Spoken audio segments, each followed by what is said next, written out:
Well, what's up, brand builders? It's that time of the month where we're going to be looking at a monthly income report for a new brand that we've recently launched on Amazon. I'm showing you the good, the bad, the ugly, behind the scenes, how we're building this, how we're overcoming challenges that we face, of which there are a few of late, which I'll go into more in this video. Make sure you do stick around to the end though, because I do have a super encouraging story for you, some crazy results, and I know is going to encourage you on your brand building journey. Well, welcome to the channel today. If you are a returning viewer, thank you so much for your support. It means the world to me. If you are here for the first time, a very special welcome to you. My name is Ben. I'm a full-time brand builder, founder of brandbuilderuni.com, and the goal of this channel, the goal of this content today is to help you build a brand that you own, an asset that you own, so that you can build a life that you love. You and I only have a limited amount of time, and so one of the things we can do to really make the most of that is separate our time from our income, build assets that generate an income that aren't dependent on our time. Now, in light of that, let me remind you on a little bit of context before we dive into this of this brand that we're starting. Number one,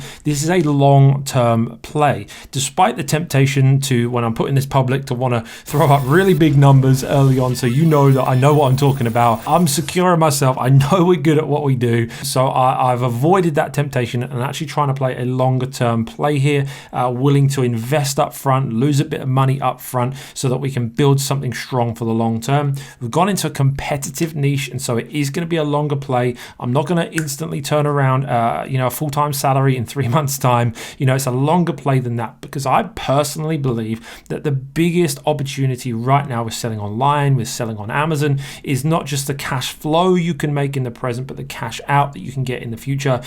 We really overestimate what you can do in 3 months in e-commerce, but I think underestimate what you can do in 3 years. I think there's an incredible opportunity to build assets. That is something that we are trying to do. Unlike what some people will say, selling on Amazon, e-commerce isn't a passive income stream. Now, of course, Amazon will do a lot of the work, like customer service, returns, packaging, shipping, all that kind of stuff for you that businesses would have had to previously do.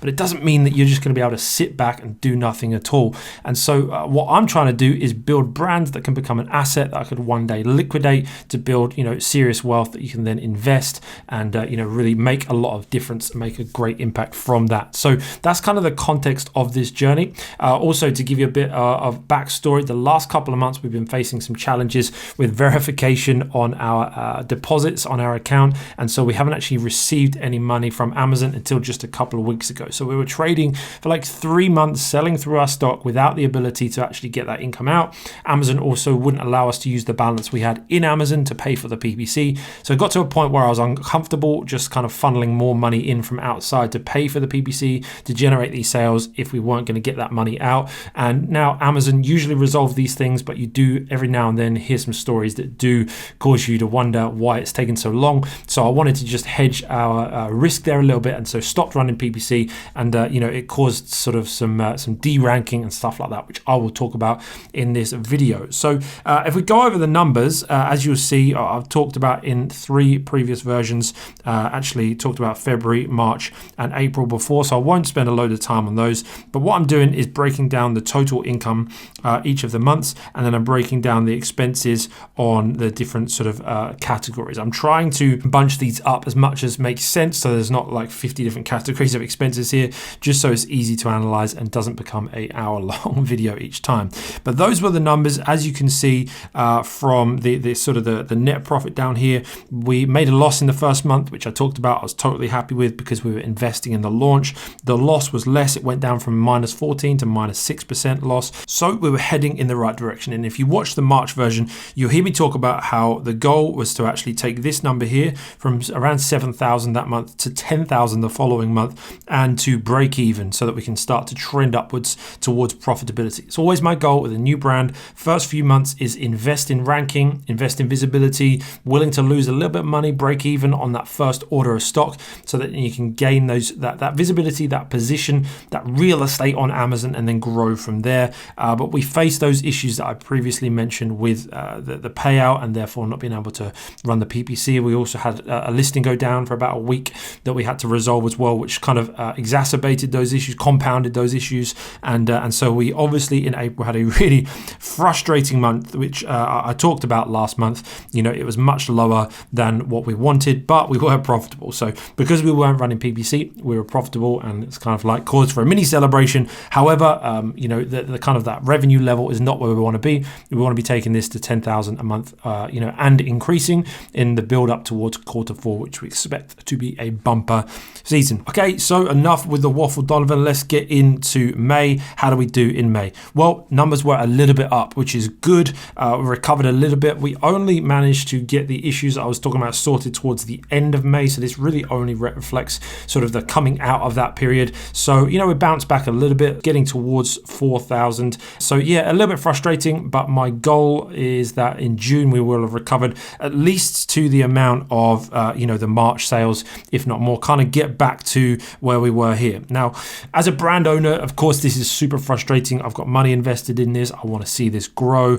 and we've really lost kind of like 2 months, of momentum, of progress. So it is frustrating, don't get me wrong. However, as an entrepreneur, you will find that you will face more challenges than you do successes, right? It's the ability to overcome challenges and overcome frustrations that actually define you as an entrepreneur, that actually are the building blocks to your success. So I know that in years to come, we'll look back on these frustrations and the many more frustrations that no doubt will come and realize actually they were the making of us, because your competition will face those challenges too. And it's about who is willing to actually work hard, invest, make good decisions, build a good brand, and last the long haul.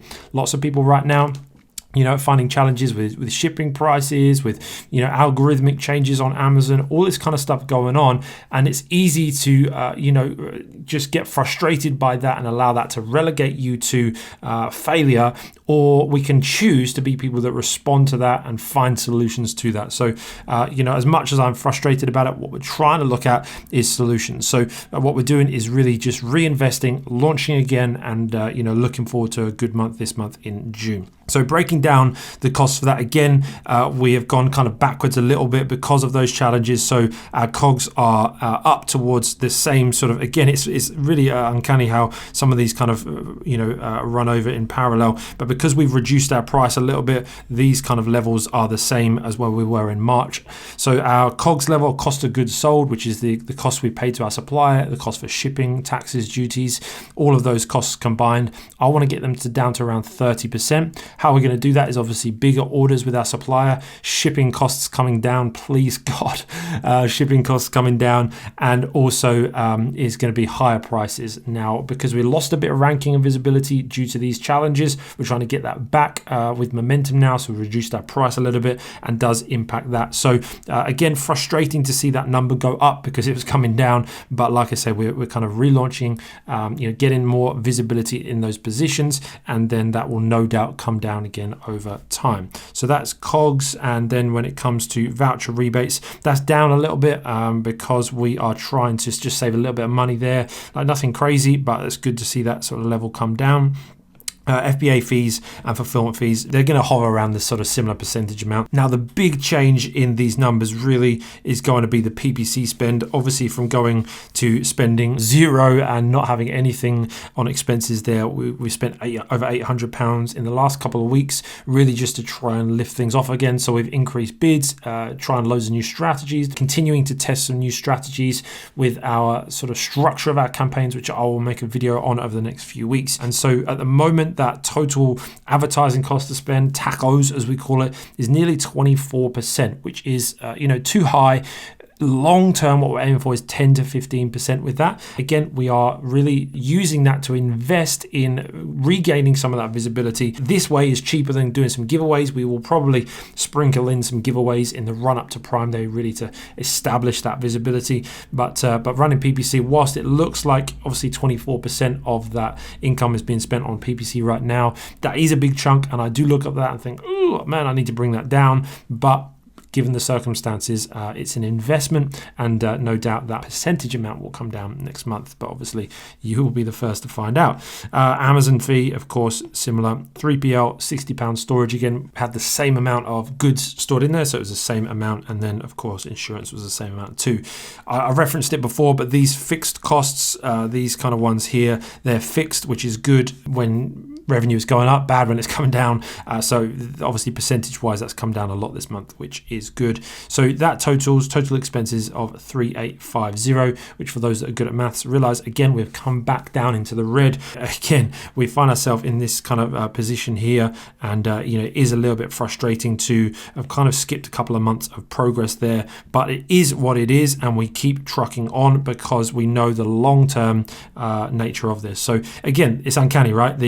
How close this is to this number here. It's literally like we've gone back in time 2 months and we're back here. But assuming all things well, then what we're aiming for is what we hoped this month of April will be 10k break even.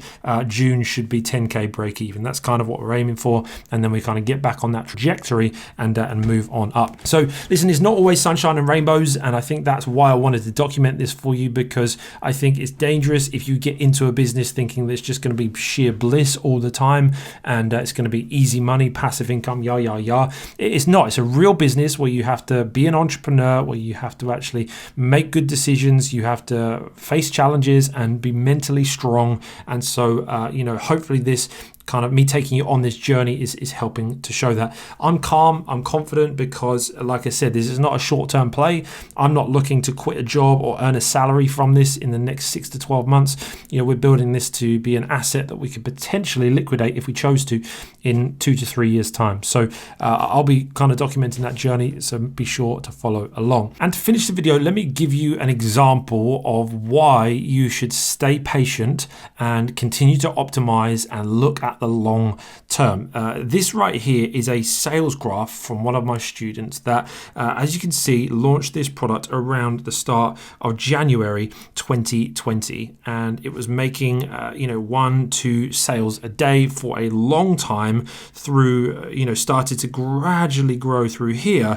But as you can see, in the last couple of months, the sales have gone just crazy. Now, you can see here the values over the side. This is amount of sales per day. So you can see kind of this level here, it's around 220 sales per day. This product is making between $200,000 and $300,000 per month in revenue, and it's absolutely insane. It's super, super exciting for this person. But the point I want to make is how many of us would have given up here. I'm 3-4 months into this journey. I didn't make any sales today. I started this journey in January. It's now April, like 4 months in. I'm making 1 sale a day. I made no sales yesterday. My life is a mess. Why did I do this?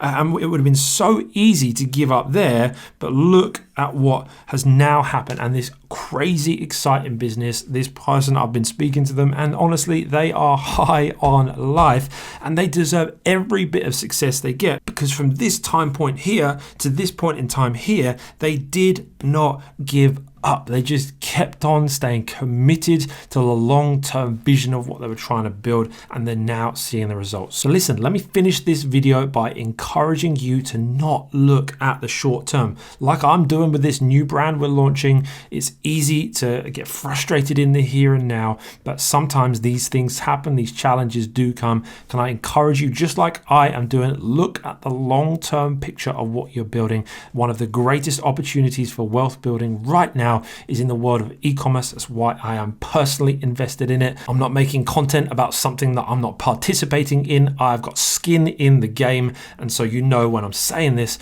I'm saying it from a place of experience. There is so much opportunity here, but stay committed to the long term. If you're facing challenges, feel free to reach out to me. I would love to help you on that journey. I hope this has been in some way encouraging, insightful. It's going to help you on your journey in some way. If it has, please do hit that like button, thumbs up, just to let me know it's worth me keeping on, bearing my soul on YouTube. And if I can help with anything else, get in touch below, and I'll see you in the next video real soon.